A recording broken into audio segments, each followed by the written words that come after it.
In this week's video, I explore a time capsule tenement home here in Glasgow, Scotland, and talk about the story of the lady who lived here.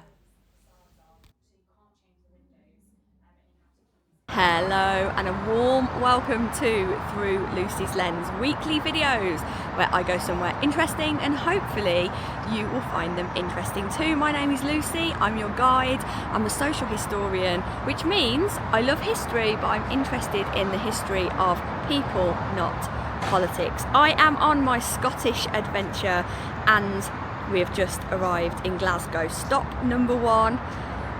Why are you going to Glasgow, Lucy, when you're actually on your way to Orkney? Well, this is a place that I have wanted to visit for decades and I'm finally here. So let's explore together. Let's go and see the tenement house. So welcome to the tenement here in Glasgow. A tenement in Scotland is a building split into flats with a shared stairwell called a close. They were the standard form of urban housing across Scotland from the mid-19th century onwards. They housed clerks, labourers, teachers and tradesmen, widows and large families, rich and poor. In Glasgow, the industrial boom of the 19th century led to explosive population growth. By 1911, Glasgow's population had reached over 1 million, making it the largest city in Scotland and the second city of the empire. To house this influx of workers and their families, tenements were built in huge numbers, typically 4 stories high, in sturdy sandstone with 1-room, 2-room or 3-room flats inside. A huge proportion of Scotland's urban population once lived in tenements. They were the dominant form of urban housing from the mid-19th century right through until the mid-20th century, and many are still lived in today. By 1911, Glasgow had over 1 million residents, and around 3/4 of them lived in tenement housing. That means that roughly 750,000 people in Glasgow alone were living in tenements. Across Scotland's other cities like Edinburgh, Dundee, Aberdeen, Paisley, tenements were also the standard form of housing for the working and lower middle classes. By the 1930s, it's estimated that more than half of Scotland's entire urban population lived in flats like these. The National Trust for Scotland, which now looks after the tenement house in Buccleuch Street, points out that at their peak, millions of Scots were living in tenements, from modest single ends, which were 1-room flats in poorer districts, to spacious middle-class tenements with parlours and bay windows in better areas like Glasgow's West End or Edinburgh's Marchmont. Overcrowding was common though. A 1935 Scottish housing survey found that in Glasgow over 40% of families lived in a single room within tenements. In some notorious areas like the Gorbals, families of up to 8 to 10 people or even more might share just 2 rooms with a lodger. The tenement model, however, was about practicality. Unlike the slum courts and back-to-back housing of English cities, tenements could house many families on limited land while still giving them their own front door. The conditions of tenement dwellers varied greatly. Some tenements for the better off had their own sculleries or even bathrooms. Others, particularly in the Gorbals or Calton, were 1-room, single ends crammed with whole families with their lodgers. Today in Buccleuch Street, one of these tenements has been preserved exactly as it was. And this is the home of Miss Agnes Toward, now known as the tenement house cared for by the National Trust for Scotland. The Glasgow Improvements Act of 1866 allowed the City Improvement Trust to clear slum courts and replace them with better planned tenement blocks. The tenement Agnes lived in was one of this later wave of more respectable sanitary housing. Tenements range from single ends, like I said, that was just 1 room with a bed recess in the wall, to the more comfortable 2 or 3 room flats that had a kitchen. Regardless of how many rooms you had in your tenement, everyone shared the back green for drying clothes, and the steamy was the wash house for laundry day. Miss Toward's home was a 2-room and kitchen flat. It has a front parlour, a bedroom and a living kitchen with a coal range. What was unusual for this home is that it has an indoor bathroom, and you'll see this later, and this was fitted by Agnes herself and her mother. Most working class Glaswegians of the time only had an outside toilet.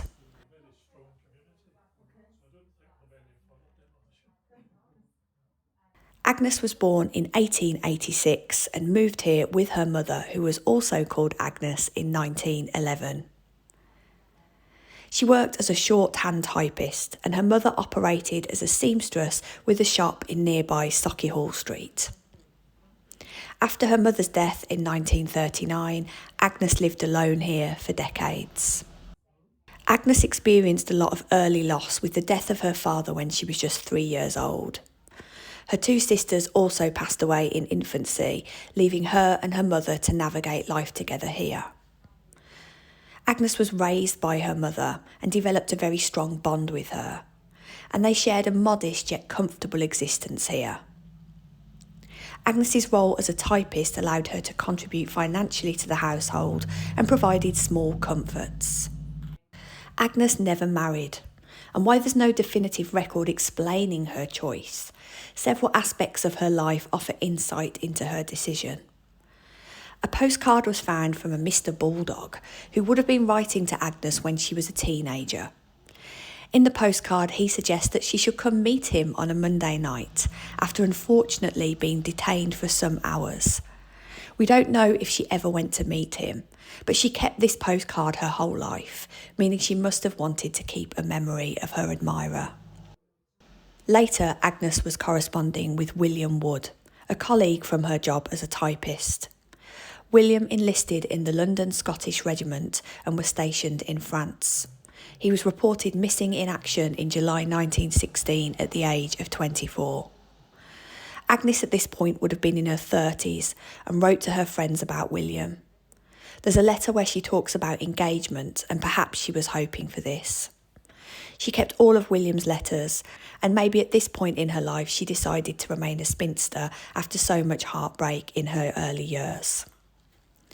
Agnes had a modest but reliable comfort here. She had a working coal range, gas lighting throughout the home, and heavy Victorian furniture that was used right up until her death. And of course, she had her bathroom. Agnes was very careful with money, and she was careful with her possessions and slow to modernise. This is why when the National Trust acquired her home after her death in 1975, it was purchased by a private buyer who realised it was far too important not to preserve, and after living there for several years and finding it almost untouched, passed this property as a time capsule to the National Trust for Scotland. In her last 10 years, Agnes was unwell and spent long stretches in hospital, but she kept her tenancy of the flat even when she couldn't live in it. That decision meant that when she died, her home was intact, with clothes still in the wardrobe, china still on the dresser, and the gas mantles still in use. As you tour the house today, the light is low, still relying on the sizzle of the gas lamps for lighting.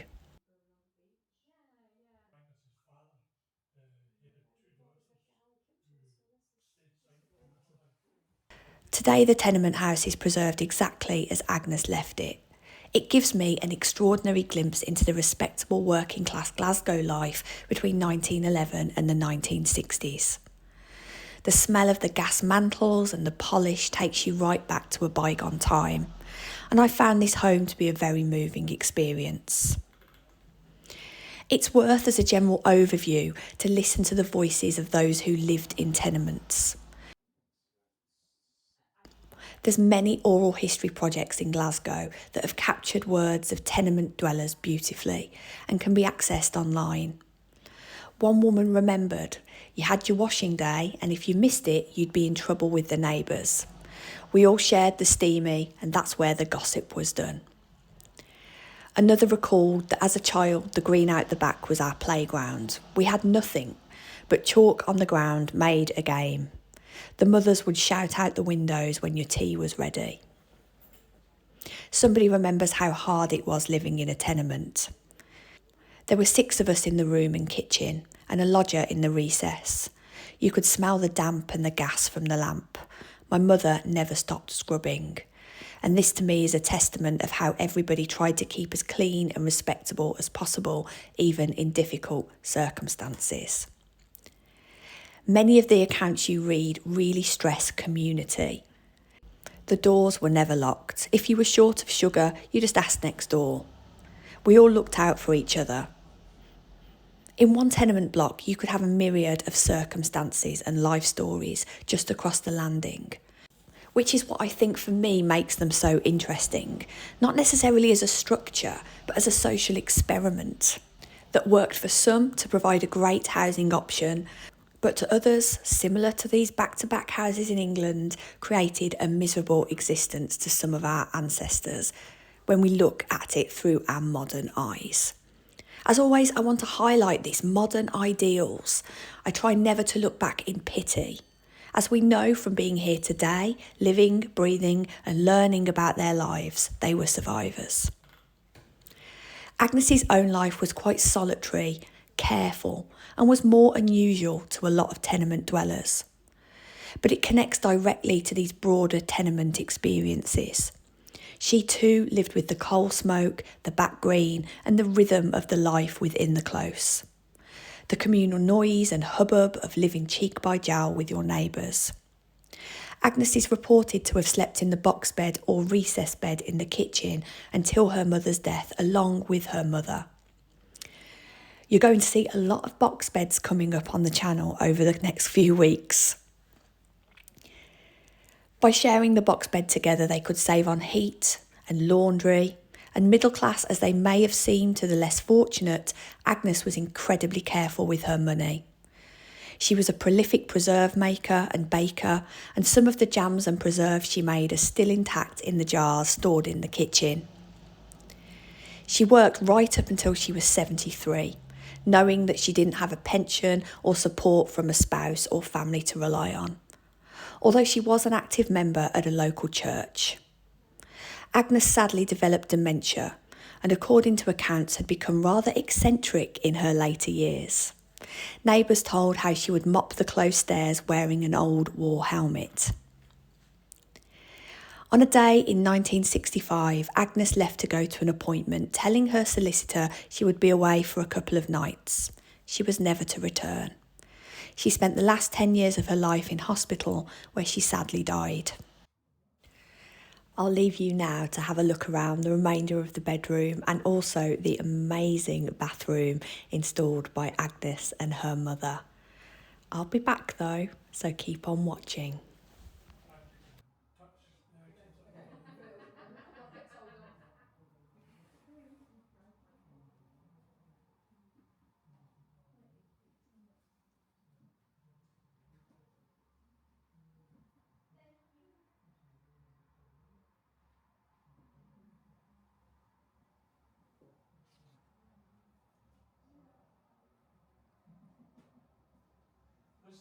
This window ventilates the parapet in the back, the lobby press. So you put it in a bag of potatoes or something. Some families say they get.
By the mid-20th century, many tenement buildings across Scotland had been condemned, and families were moved out into new housing schemes and tower blocks.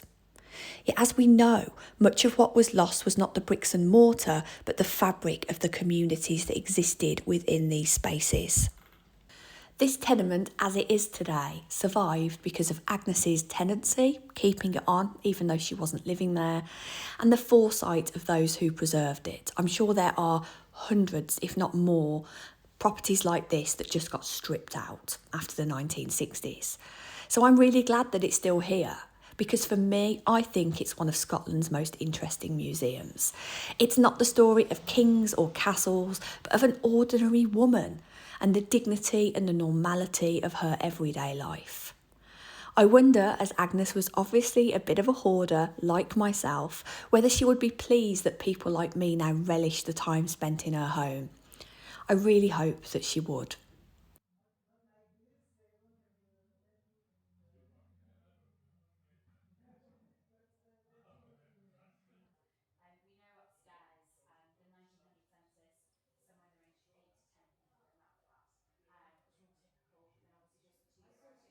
Thanks as always for watching. I loved this house, and I'm sure that the tenement in New York is going to come up in the comments. Of course, one day I would love to visit, but that is very much a bucket list location to work towards. You watching my videos, supporting me, liking, subscribing may get me there one day. But for now, there is so much more to come on my Scottish adventure. Scotland is a place packed with social history and some of the most beautiful natural sights I've ever seen. So be sure to tune in over the next few weeks to see that, and of course hit that notification bell to see when I upload next. It's usually on a Sunday about 8 p.m. Greenwich Mean Time. Until next week, when I will be heading northwards towards Orkney, I will see you later. Goodbye.